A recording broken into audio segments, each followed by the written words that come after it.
అప్పుల బాధలు వెంటాడుతున్నాయా? అయితే 6 జేవిఆర్ వారి జాతిరత్నాలు ధరించండి. హలో అండి, అందరికీ నమస్కారం. నేను మీ కట్టా కార్తీక్. పరకామణి చోరీ మీద మాజీ ముఖ్యమంత్రి వైసీపీ అధినేత జగన్మోహన్ రెడ్డి గారు నిన్న ప్రెస్ మీట్లో మొట్టమొదటిసారిగా స్పందించారు. ఆయన స్పందించింది ఏంది, వాస్తవం ఏంది, మాట్లాడుకునేటువంటి ప్రయత్నం చేద్దాం. 4 కోట్ల రూపాయలు వర్త్ టీటీడీకి దేవునికి రాసిచ్చినాడు వాళ్ళ కుటుంబం. ఏది చేస్తా ఉన్నారు స్వామి మీరంతా? పరకామణి అనేది అసలు కేసు ఏంది అని ఒకసారి చూస్తే, ఆ రోజు హుండీ డబ్బులు లెక్కిస్తూ చిన్న చోరీ 9 నోట్లు $9 వర్త్ 72,000. మిస్టర్ జగన్మోహన్ రెడ్డి గారు $9 ఈక్వల్ టు 72,000 ఏ దేశంలో? ఈ లెక్క ఏ దేశంలో? మీకు రకరకాల దేశాల్లో వ్యాపారాలు ఉన్నాయి, రకరకాల దీవుల్లో వ్యాపారాలు ఉన్నాయని అందరూ చెప్పుకుంటూ ఉంటారు. మరి అక్కడ ఉన్న ఏ దేశంలోనన్నా ఏ దీవుల్లోనన్నా డాలర్ విలువ $9 ఈక్వల్ టు 72,000 ఉందా? అక్కడ లెక్క మా కాడ చెప్తున్నారా? మాకే తెలియదు. మా భారతదేశంలో మాత్రం $9 ఈక్వల్ టు 72,000 కాదు. నిజానికి పరకామణి చోరీ జరిగిన నాటికి $9 ఈక్వల్ టు 810 రూపాయలు, 810 రూపీస్.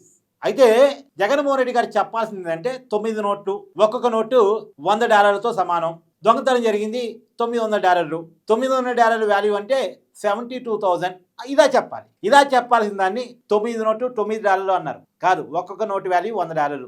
శ్రీవారి ఉండి డబ్బులు లెక్కేస్తూ దొంగతనం చేసింది 72,000. ఓకే, 72,000 కేసు నమోదైంది. ఓకే, అయితే ఇంకా మాట్లాడుకునే ప్రయత్నం చేద్దాం. ఇండియన్ కరెన్సీ 72,000 విలువ అంతే. ఏకంగా 14 కోట్ల రూపాయలు వర్త్ టీటీడీకి దేవునికి రాసిచ్చినాడు. 72,000 దొంగతనం చేసి వచ్చినోడు 14 కోట్లు దేవుడికి డబ్బులు రాసిచ్చాడట కేసు రాజీ కుదుర్చుకోవడం కోసం. 72,000 దొంగతనం చేసినోడు 14 కోట్లు రాసిచ్చాడంటే ఎవడికి పిచ్చి ఇక్కడ? రాసినోడికి పిచ్చా? రాసినోడిని సమర్థించేవాడికి పిచ్చా? రాపిచ్చి ఉన్నోడికి పిచ్చా? దాన్ని నమ్మే వాళ్ళకి పిచ్చా? ఎవడైనా 72,000 దొంగతనం చేసి 14 కోట్లు దేవుడికి రాసిస్తాడండి? దేవుడు అంటే ఇష్టము భయము ఉంటే ముందు దొంగతనం చేయడు. బేసికల్లీ దొంగతనం చేశాడంటే వాడికి దేవుడు అంటే భయం లేదు, భక్తి లేదు. దేవుడు సొమ్ము దొంగలించాడు కాబట్టి 72,000 దొంగతనం చేసి ఇచ్చాడు, కానీ 14 కోట్లు రాసిచ్చాడట. అసలు మనం మాజీ ముఖ్యమంత్రి జగన్మోహన్ రెడ్డి గారు అడగాల్సింది ఏంది? వాడికి 14 కోట్ల రూపాయలు ఆస్తి ఎక్కడి నుంచి వచ్చింది? ఒక సహజమైనటువంటి టీటీడీ ఎంప్లాయీకి 14 కోట్ల రూపాయల ఆస్తి ఎక్కడి నుంచి వచ్చింది? ఒకవేళ వాడి తాతలు తండ్రు హెవీ రిచ్ అనుకోండి, వాడి కోట్ల రూపాయల విలువ డబ్బు ఉంది అనుకోండి, అంత డబ్బు ఉన్నాడు 72,000 దొంగతనం చేస్తాడా? అది కూడా దేవుడు సొమ్ము దొంగతనం చేస్తాడా? అంటే జనం ఏమన్నా ఎర్రోళ్ళు అనుకుంటున్నారా? జనం ఏమన్నా పిచ్చోళ్ళు అనుకుంటున్నారా? జనం ఏమన్నా గొర్రెలు అనుకుంటున్నారా? మిస్టర్ జగన్మోహన్ రెడ్డి బహిరంగంగా ఒక దొంగతనాన్ని, ఒక చోరీని ఎలా సమర్థిస్తారు? హిందువులంతా అత్యంత పవిత్రంగా భావించే శ్రీ వెంకటేశ్వర స్వామి ఆలయంలో, ప్రపంచంలోనే అతిపెద్ద టెంపుల్ తిరుపతిలో శ్రీ వెంకటేశ్వర స్వామి మనీ దొంగతనం అయితే ఆ దొంగతనాన్ని ఎలా సమర్థిస్తారు? నిజానికి మరి ఇక్కడ హిందువుల మనోభావాలు హట్టుగా లేదా ఏమో నాకు తెలియదు. మరి ఇక్కడ ఒక విషయం ఏంటంటే, ఎంత దారుణం అంటే, వైసీపీ అధికారంలో ఉన్నప్పుడు తిరుమల లడ్డూలో కల్తీ నెయ్యిని కలిపారు, ఇదొక కేసు. శ్రీవారి ఉండి డబ్బులు దొంగలించారు, ఇదొక కేసు. ఈ రెండింటిని జగన్మోహన్ రెడ్డి ఓపెన్గా సమర్థిస్తున్నాడు. ఓపెన్గా సరే జరిగింది, మాకు తెలియదు, కింది స్థాయి ఉన్న వాళ్ళు ఎవరో చేస్తుంటారు, మేము వాటిని వ్యతిరేకిస్తున్నాం, తప్పుపడుతున్నాం, దాని మీద ఎంక్వైరీ కావాల్సిందే, ఎవరు తప్పు చేసినా శిక్షించాల్సిందే. ఇది ఒక నాయకుడు చెప్పాల్సిన మాట, నాయకుడు చెప్పాల్సిన మాట. కానీ ఇక్కడ జగన్మోహన్ రెడ్డి గారు ఏం చేస్తున్నారు, ఏం చెప్తున్నారు? ఎంత ధైర్యం ఉంటే ప్రజాస్వామ్యంలో ఓపెన్గా వచ్చి ఒక దొంగతనాన్ని నేను సపోర్ట్ చేస్తున్నా అంటారు? అంటే ప్రజలు చేతగానోళ్ళు, ప్రజలు చావలేని వాళ్ళు, ప్రజలు ఏమి చెయ్యలేరు.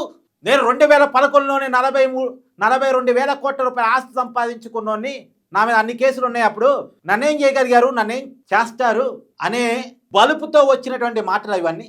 అంతేనా? బలుపుతో వచ్చిన మాటలుగా పెట్టి మనం చూడాల్సిన అవసరం ఉందా? రియాలిటీ మాట్లాడుకునే ప్రయత్నం చేద్దాం ప్రజలారా. అంటే ఒక దొంగని ఓపెన్గా సమర్థిస్తున్నారు. 14 కోట్లు దేవుడికి అతని ఆస్తిని రాసిచ్చాడంటే అతని దగ్గర ఎన్ని కోట్లు ఉండుంటాయి? ఆ కోట్లు ఎలా వచ్చాయి? ఎంత దేవుడు సొమ్ముని దొంగలించాడు? దేవుడు సొమ్ముని దొంగలించడం కోసం సర్జరీయే చేసుకున్న వ్యక్తి కదా. దేవుడు సొమ్ముని దొంగలించిన వాళ్ళు వెనకాలన్న వాళ్ళు ఎంత సంపాదించారు? టీటీడీ నిబంధనలకు విరుద్ధంగా 14 కోట్లు అతని నుంచి ఎలా రాపించుకున్నారు? విరుద్ధంగానే ఎలా చెప్తున్నానంటే అండి, మామూలుగా దేవుడికి మీరైనా నేనైనా ఒక ఆస్తి రాసి ఇవ్వాలంటే ముందు ఆస్తి మనదే నిరూపించుకోవాలి. ఒక పేపర్ యాడ్ ఇవ్వాలి, ఒక నెల రోజులు టైం ఇస్తారు.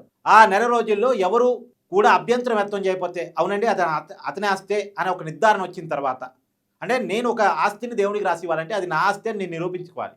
ముందు పేపర్ యాడ్ ఇవ్వాలి. ఎవరు అభ్యంతరం చెప్పకూడదు. ఇది నా ఆస్తి అని ఇంకెవరు వచ్చి కంప్లైంట్ చేయకూడదు. లేదు ఇది పబ్లిక్ ప్రాపర్టీ అని ఎవరు కంప్లైంట్ చేయకూడదు. నాది అని నిర్ధారించుకున్న తర్వాతే నా ఆస్తిని దేవుడికి రాసి ఇవ్వాలి. ఎందుకంటే వన్స్ దేవుడికి రాసి ఇచ్చిన తర్వాత ఆస్తికి ఎలాంటి లీగల్ ప్రాబ్లమ్స్ ఉండకూడదు. అందుకని ఈ నిబంధనలు ఉంటాయి. ఈ నిబంధనలన్నీ పక్కన పెట్టి టైం లేదు అని పేరు చెప్పేసి, మరి టైం ఎవరికి లేదు? జగన్మోహన్ రెడ్డి గారికి లేదా? వైవి సుబ్బారెడ్డి గారికి లేదా? భూమన కరుణాకర్ రెడ్డి గారికి లేదా? ధర్మారెడ్డి గారికి లేదా? ఏ రెడ్డి గారికి లేదు? ఏ రెడ్డి గారికి టైం లేదు? లేదు దేవుడికే టైం లేదా?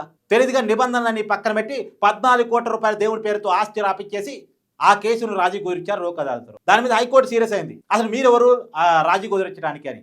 టీటీడీ కేవలం ధర్మకర్తల మండలి, ఆస్తిని కాపాడే మండలి, దొంగలతో రాజీ కుదిరించే మండలి కాదు. దానికి అధికారం లేదు. దేవుడి సొమ్ముని దొంగలించేది రూపాయి అయినా పావులైనా తప్పే. చట్ట ప్రకారం ముందుకెళ్లాల్సిందే. కొద్దిగా లేట్ అయినా సరే చట్ట ప్రకారం ముందుకెళ్లాల్సిందే. దొంగ విషయంలో జనాలు ఎర్రోళ్ళ గొర్రెలు అనుకుంటున్నారా? 72,000 దొంగతనం చేశాడట, 14 కోట్లు దేవుడికి ఆస్తి రాసిచ్చాడట. 72,000 దొంగతనం చేసినోడు 14 కోట్లు రాసియడానికి అతను పిచ్చోడా? 14 కోట్లు రాసిచ్చాడంటే ఎంత నొక్కేసి ఉంటే, ఎంత తినేసి ఉంటే, ఎంత బలిసి ఉంటే అంత ఆస్తి రాసి ఉంటాడు. సారీ టు సే, నేను మామూలుగా ఇలా మాట్లాడను, కానీ మనోభావాలు అట్టే అవుతున్నాయి కదా. దేవుడితో ఆడుకున్నారు కదా. ఏది ఏమైనా ఒక దురదృష్టకరం, ఒక దుర్మార్గకరం, ఒక కుట్రపూరితం. దాన్ని ఓపెన్గా సమర్థించడం ఇంకొక దుర్మార్గం. మీరేమనుకున్నారో కూడా కామెంట్ రూపంలో తెలియజేయండి.